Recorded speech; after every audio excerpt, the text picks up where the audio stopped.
Watching John Lewis's funeral on Thursday brought me to tears as well as stirred up memories within me. It has been over 11 years since a dear friend of mine from Philadelphia lost her battle with cancer. Debbie Clark was an amazing individual on all accounts. I was asked to fly back east to participate in a tribute and provide meaning to her life to someone who spent most of her life focusing on others. Debbie had a servant's heart. She would exude compassion and empathy for every person on the planet, even those she disagreed with. We spent hours upon hours discussing how to change the world, both systemically and one person at a time. Those were good times. I admit I sometimes became frustrated with Debbie's unwavering commitment to peaceful resolutions, when sometimes the most expedient action would be to make some good trouble, as John Lewis used to say. But Debbie didn't like trouble. She was a quiet, steady force for good. She was a prayer warrior that would get up every morning at 5 o'clock to pray. And most importantly, she would spend her entire day figuring out ways that she could answer those prayers. Debbie was a modern-day saint. And one of the things that still inspires me to this day is that even though she was a conservative by most measures, she was the most open-minded conservative I have ever met. In many ways, we differed in our theology and our deeply held beliefs, but I never once felt judged by her.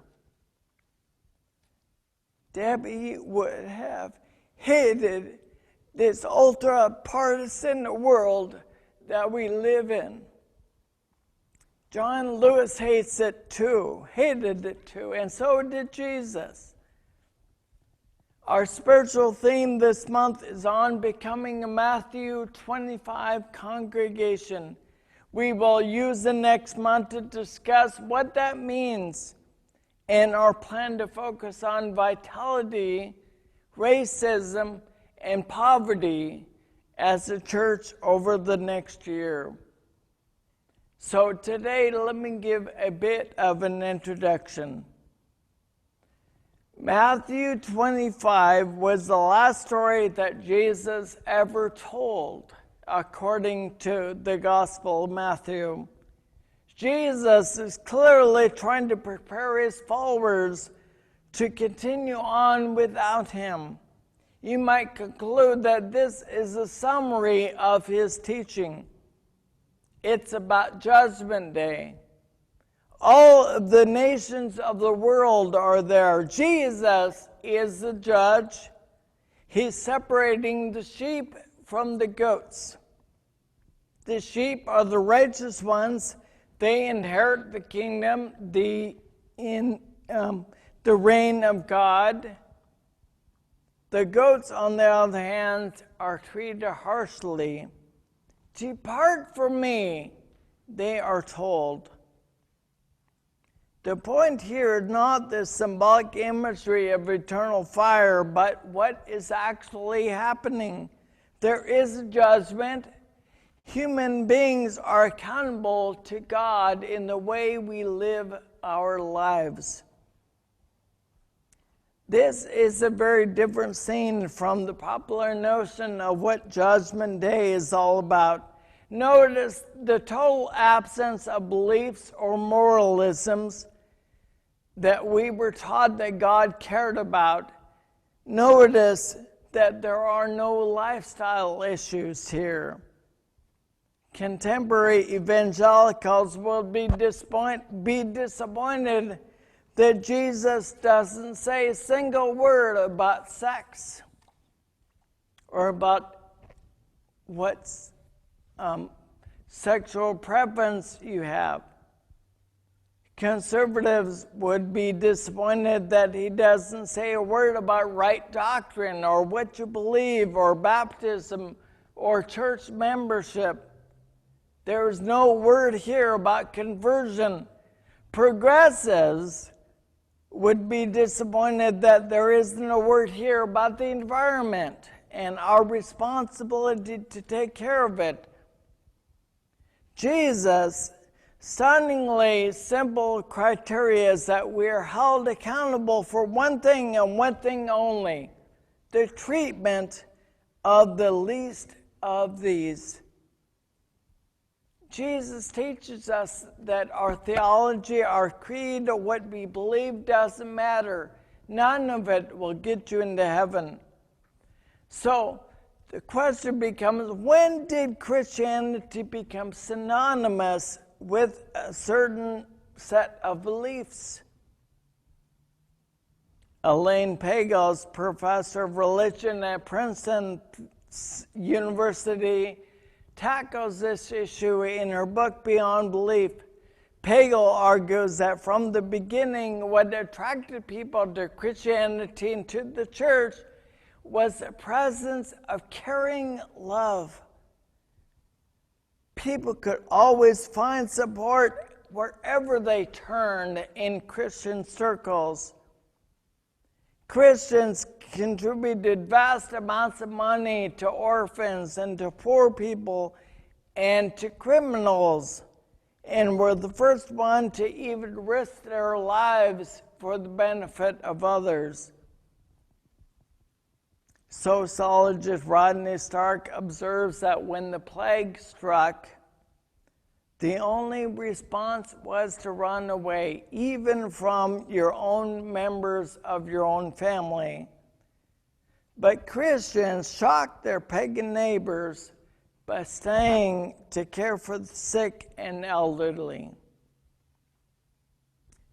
Early Jews and Christians knew that God, the creator of humankind, loved the human race and called each of us not to believe certain dogmas, but to love one another and to help everyone whom we can, especially those who are neediest among us. This is at the core of the gospel message and the core of Matthew 25. This last story of Jesus actually does more than require us to rethink the least of these. It also redefines God. God is not a remote monarch off somewhere in the universe watching over us. Instead, God is here. God is present in the depths of our human condition, in the depths of our own struggles, our own strivings, in our living and in our dying. God is here.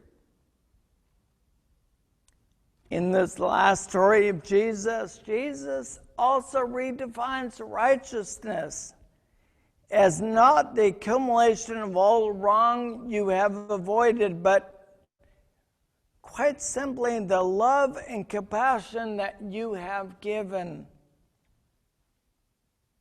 Jesus redefines the very heart of our faith, that we see the face of Jesus whenever and wherever we meet need. We see the face of Jesus in the face of everyone who needs us. We see the face of Jesus in those who are homeless, those who are poor, waiting at the food banks, facing a threat of eviction, or the threat of losing their unemployment check. We see the face of Jesus in the abandoned or hungry child, in the lonely and elderly, in the sick and in the frightened. We see the face of Jesus even closer than that, in the one who needs your love today, in your own child, in your own parent, or with your own spouse or partner or friend. The faces of Jesus is all around us. Matthew 25. And I promise you, my friends, that face, the face of Jesus, does not give a fig about what you believe or what you don't believe. It cares only what have you done for them. My good friend Debbie Clark taught me that. She helped me to realize that being a Christian was so much more about doing than thinking or believing. And I know that John Lewis spent his whole life, his entire illustrious 40-year career, seeing the face of Jesus in those who were considered by most as the least of these. So I close with the last words of John Lewis, published for the first time on this past Thursday, July 30th, in the New York Times. His last words to us: though I may not be here with you, I urge you to answer the highest calling of your heart and stand up for what you believe. In my life, I have done all I can to demonstrate that the way of peace, the way of love, and nonviolence is the most excellent way. Now, it is your turn to let freedom ring. And friends at Southminster, now it is our turn to take the Matthew 25 pledge, to see the faces of Jesus among us and all around us. Amen.